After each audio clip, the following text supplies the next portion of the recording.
안녕하십니까. 오늘도 주님의 은혜 가운데 거하는 우리 모든 성도님들 되시기를 주님의 이름으로 축원합니다. 오늘 우리가 함께 나눌 말씀은 갈라디아서 3장 10절부터 14절입니다. 말씀을 읽겠습니다. 무릇 율법 행위에 속한 자들은 저주 아래에 있나니 기록된 바 누구든지 율법책에 기록된 대로 모든 일을 항상 행하지 아니하는 자는 저주 아래에 있는 자라 하였습니다. 또 하나님 앞에서 아무도 율법으로 말미암아 의롭게 되지 못할 것이 분명하니 이는 의인은 믿음으로 말미암아 살리라 하였습니다. 율법은 믿음에서 난 것이 아니니 율법을 행하는 자는 그 가운데에서 살리라 하였느니라. 그리스도께서 우리를 위하여 저주를 받은 바 되사 율법의 저주에서 우리를 속량하셨으니 기록된 바 나무에 달린 자마다 저주 아래에 있는 자라 하였습니다. 이는 그리스도 예수 안에서 하나님의 복이 이방인에게 미치게 하고 또 우리로 하여금 믿음으로 말미암아 성령의 약속을 받게 하려 함이라. 아멘.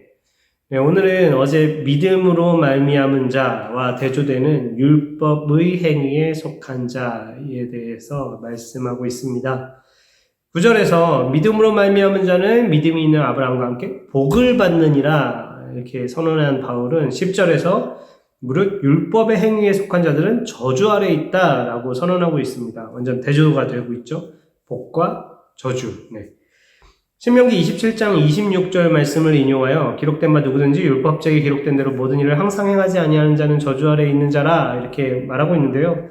사실 바울이 좀 강조하면서 덧붙인 그 표현들이 있어요.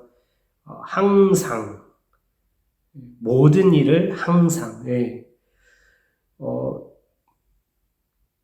누가 정죄하는 율법의 그 그물망에서 이렇게 벗어날 수 있을까요? 사람을 정죄하는 그 율법의 그물망, 이게 너무 촘촘해서 거기서 이제 그 누구도 빠져나갈 수 없다는 거죠. 그래서 바울은 강조해서 율법책에 기록된 대로 모든 일을 항상 행하지 않는 사람은 저주 아래 있다. 이렇게 말하고 있는 겁니다. 하나라도 혹은 잠시 잠깐이라도 율법을 범하였다면 그 사람은 율법에 의해 정죄를 받고 저주 아래 있다는 것입니다. 네. 11절에서 바울은 한 번 더 쐐기를 박습니다. 하나님 앞에서 아무도 율법으로 말미암아 의롭게 되지 못할 것이 분명하다. 네. 왜냐하면 의인은 믿음으로 살리라. 네. 이거 하박국 2장 4절 말씀이죠. 오직 의인은 믿음으로 말미암아 살리라. 네. 의인은 믿음으로 살 것이다. 율법이 아니다라고 말하고 있는 겁니다. 율법은 사람을 생명에 이르게 할 수 없다는 것, 의에 이르게 할 수 없다는 것을 말하고 있습니다. 율법은 정함과 부정함을 규정해주고 죄악과 의를 규정을 해줍니다. 사람으로 하여금 죄를 짓지 않도록 죄악된 일을 금지시켜주고 죄인들이 자신의 죄가 뭔지 알 수 있도록 해줍니다. 율법은 사람을 거룩하게 만들어줄 수 없고 오늘 바울도 말한 것처럼 의롭게 만들어주지 못합니다. 그렇다면 율법이 나쁜 걸까요? 네. 하나님께서 율법을 주신 것은 결국 지키라고 주신 것인데 율법을 지키는 것 자체가 잘못된 일일까요? 분명 아니겠죠. 다른 복음을 전하는 자들, 그들의 문제가 율법을 너무 지나치게 강조해서 혹은 율법을 잘 지켜서 문제가 되는 게 아닐 것입니다. 네. 율법의 의미를 잘못 이해하고 또 왜곡하고 있다는 데에 문제가 있는 거죠. 흔히 오해하고 있는 것처럼 구약 성경은 우리에게 두 가지 구원의 길을 이렇게 제시하고 있지 않습니다. 그러니까 한 가지 길은 믿음으로 하나님이 주신 은혜를 받는 것, 또 다른 하나는 율법을 철저하게 지켜서 스스로 의를 이루는 것. 구약 성경이 이 두 가지 구원의 길을 우리에게 제시하는 게 아니라는 거예요. 네. 율법을 지켜서 구원에 이르는 게 가능은 한데 너무 어려우니까 은혜를 주시는 거 이게 아니죠. 분명 앞서 율법이 오기 전에 아브라함은 믿음으로 말미암아 의롭다함을 받았습니다. 애초에 아담이 범죄한 이후로 하나님께서는 구원을 받는 유일한 길, 의롭게 되는 유일한 길, 오직 하나님의 은혜에 믿음으로 반응하여 구원을 얻는 그 길만 주셨습니다. 오직 은혜로만 가능한 거예요. 율법이 주어질 때에도 그리고 율법이 제시하는 구원의 길도 마찬가지입니다. 율법을 바르게 이해하고 진정으로 지키는 사람은 율법을 통해서는 의롭다함을 받을 수 없다라는 사실을 깨닫게 됩니다. 지금 다른 복음을 전하는 자들과 달리 율법을 제대로 이해한 사람은 그걸로는 구원받을 수 없다. 그걸로는 의에 이를 수 없다. 의롭다함을 받을 수 없다라는 걸 깨달을 수밖에 없어요.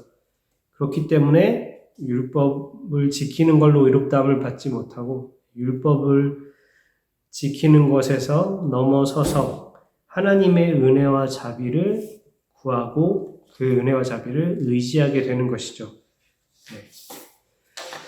우리 수요예배 때 그 제사법에 대해서 이렇게 계속 해왔잖아요. 배우고 있는데 잘 배우셨습니까? 제사를 왜 드리나요? 특히 이제 속죄제 같은 제사는 왜 있는 건가요? 죄를 범한 사람이 그 제사를 통해 하나님의 용서를 구하려고 있는 거죠. 율법을 지키지 못한 사람이, 지키지 못해서 정죄함을, 율법으로 인해 정죄받은 사람이 그 죄를 용서받고 하나님의 그 용서를 받으려고, 하나님 그 죄를 회개하면서 하나님의 용서를 받으려고 제사를 드리는 거예요. 그렇다면 그 제사가 작동하는 이유, 왜 그 제사가 작동해서 이 사람의 죄가 용서받을 수 있게 만들어주나요? 그 바쳐진 제물, 소나 양이나 염소의 능력이 있어서 그런 건 아니겠죠? 혹은 제사장이 뭔가 특출난 능력이 있어서 다른 사람의 죄를 막 없애줄 수 있나요? 그것도 분명 아닙니다. 그 제사가 작동하는 이유는 제사를 드리며 자신의 죄를 용서해 주실 것을 구하는 그 죄인에 대해, 그 제사 드리는 그 사람에 대해 하나님께서 은혜와 긍휼을 베풀어 주시기 때문이죠. 율법도 결국 하나님의 은혜와 긍휼을 구해야만 우리가 구원받을 수 있다, 의롭다함을 받을 수 있다라는 걸 가르치고 있는 것입니다. 그 제사를 드리는 사람은 하나님의 은혜를 믿음으로, 그 믿음으로 제사를 드리는 거예요. 하나님은 그 믿음을 보시고 은혜를 베푸시는 겁니다. 그 수단으로, 그 은혜를 구하는 수단으로, 자신의 믿음을 표현하는 수단으로, 죄 용서를 받는 수단으로 제사를 제정해 주신 거죠, 하나님께서. 결국 믿음과 그에 대한 하나님의 은혜가 작동하고 있는 겁니다. 그렇기 때문에 혹시 믿음 없이 제사만 드리면 자동으로 죄사함의 은혜가 임하나요? 죄사함을 받을 수 있나요? 내가 믿음도 없고 그냥 기계적으로 이 제사를 드린다고 해서 내 죄가 용서가 될까요? 그렇지 않죠? 하나님께서 믿음 없이 드리는 제사 막 받으시는 분이 아니세요. 그렇죠? 반대로 제사를 드리지 못하는 상황에서 정말 눈물로 막 애통하며 죄를 회개하고 하나님의 은혜를 구하면서 그로 인해 용서받는 경우도 있습니다. 네.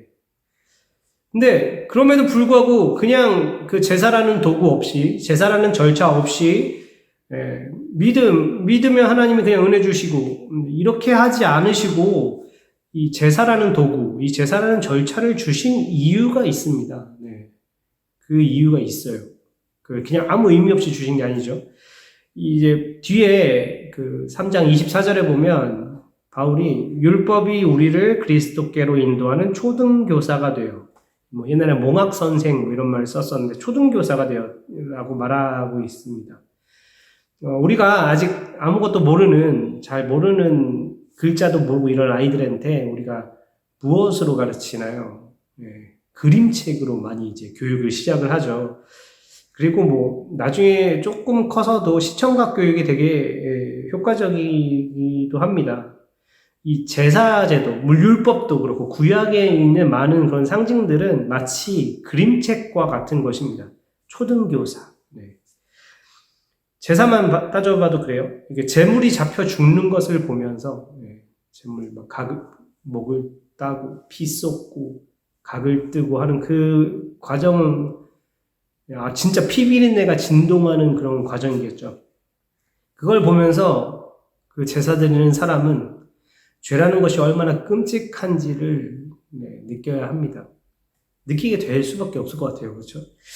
그리고 하나님 앞에서 내 죄가 이 짐승이 잡혀 죽는 것처럼 내 목숨을 내놓아야 하는 그런 큰 죄라는 것을 또 깨닫게 됩니다. 또한 그 짐승이 나를 대신해서 죽는 거죠. 내 죄 때문에 죽는 거잖아요. 그러니까 내 죄는 그냥 아무 대가 없이 없어져 버리는 게 아니라는 거예요. 하나님이 용서해 주신다? 그러면 그냥 없어. 이제 죄 없어. 이게 아니라 하나님이 대가를 치르고 용서해 주셨다라는 거예요. 그걸 보게 되는 겁니다. 바쳐진 이 제물이 피 흘려 죽는 것처럼 내 죄값을 대신 치르는 무언가가 필요하다라는 걸 보여주는 거죠. 또 이게 제사를 집례하는 제사장을 통해서 이게 제사가 드려져야 되잖아요. 그걸 통해 죄로 인해 갈라진 이 하나님과의 갈라진 이 관계를 중보자가 없으면 안 된다는 것도 깨닫게 되는 겁니다. 이런 것들을 다 보고 느끼고 그러면서 하나님 앞에 나아가는 거예요. 그냥 믿음 없이 그냥 기계적으로 제사 과정을 이렇게 딱딱딱딱 처리해 나가면, 그 형식을 처리해 버리면 죄의 용서를 받는 게 아닙니다. 이 제사를 통해 나에게 은혜를 베푸시는 그 하나님의 은혜, 하나님의 긍휼을 믿음으로 나아가야 하는 거죠. 율법을 제대로 이해하고 믿음으로 하나님 앞에 서는 사람은 율법을 통해 내가 의롭게 될 수 없고, 율법을 통해 정죄받은 나 자신이 살 길은 오직 죽을 죄인들에게 은혜를 베푸시는 하나님의 성실하심을 의지하는 것밖에 없다는 것을 깨닫게 됩니다. 율법을 통해서는 의에 이를 수 없다라는 것. 그리고 바로 그 율법의 저주 아래 있는 사람들, 율법을 통해 나는 죽을 수밖에 없는 죄인이구나라는 걸 깨달은 그 율법의 저주 아래 있는 사람들을 위해서 바로 진짜가 오셨죠. 13절입니다. 그리스도께서 우리를 위하여 저주를 받은 바 되사 율법의 저주에서 우리를 속량하셨으니. 10절에서 율법 행위에 속한 자들은 저주 아래 있다. 율법에 기록된 대로 모든 일을 항상 행하지 않는 자는 저주 아래 있다라고 선언을 했는데, 예수님께서 대신 그 저주를 받으시고 우리를 그 저주에서 속량하셨다. 값을 치르고 해방하셨다라는 겁니다. 이 말씀에, 그리고 나서 이제 그 이유를 이렇게 얘기하죠. 기록된 바 나무에 달린 자마다 저주 아래 있는 자라. 이 말씀은 신명기 21장 23절 말씀입니다. 22절부터 보면, 사람이 만일 죽을 죄를 범함으로 내가 그를 죽여 나무 위에 달거든 그 시체를 나무 위에 밤새도록 두지 말고 그날에 장사하여 내 하나님 여호와께서 내게 기업으로 주시는 땅을 더럽히지 말라. 그리고 나무에 달린 자는 하나님께 저주를 받았음이라, 이렇게 말하고 있어요. 신명기 21장 23절에. 대제사장들, 그 바리새인들, 예수님 당시의 대제사장들은 저주를 받은 자가 하나님의 메시아, 그리스도일 리가 없다라는 걸 말하고 싶어서 그걸 주장하고자 이 말씀을 근거로 예수님을 나무 십자가에 달려 죽게 했습니다. 예수님을 막 로마의 빌라도를 통해서 나무로 된 십자가에 달려 죽게 한 이유는 저렇게 나무에 달려 죽은 자는, 이 말씀 보면 하나님께 저주를 받은 자야. 메시아가, 그리스도가 하나님께 저주를 받을 수 있어? 말도 안 되지. 그러니까 예수는 메시아가 아니야. 그리스도가 아니야. 이 말을 하고 싶어서, 이 말씀을 근거로 이 말을 하고 싶어서 예수님을 나무에 달아 죽인 거예요. 그런데 바울은 이 말씀과 바로 그 나무 십자가를 근거로 예수님께서 우리가 받을 저주를 십자가 위에서 대신 짊어지셨다라고 선언하고 있는 겁니다. 하나님의 아이러니죠. 하나님께서 그 대제사장들의 음모를 이렇게 되돌려서 놀라운 구원의 일을 성취하신 것입니다. 율법의 저주 아래 있는 우리, 율법을 가지고 우리는 율법을 잘 지키고 있어, 우리는 율법을 아는 사람들이야, 우리는 율법대로 행하는 의로운 백성이야, 이렇게 자부하고 있지만 결국 율법의 저주 아래 있던 그 유대인들도, 율법을 알지 못하고 율법을 지키지도 못하여 율법의 저주 아래 있던 이방인들도 모두 다 그리스도 예수 안에서 믿음으로 14절 아브라함의 복을, 성령의 약속을 받게 하신 것입니다. 예수 그리스도 안에서 그리스도를 믿음으로, 그 복음으로 인해 믿음으로 말미암아.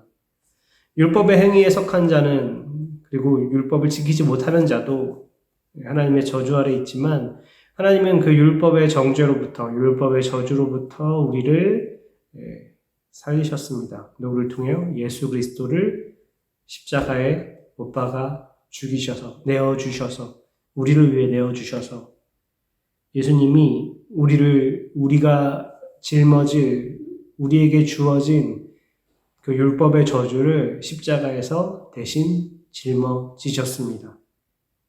그런데 우리가 계속 율법을 붙잡고 있다면, 예전에 바울이 말했던 것처럼 십자가를 헛되이 만드는 것이죠. 이제 나를 위해 그 율법의 저주를 짊어지신,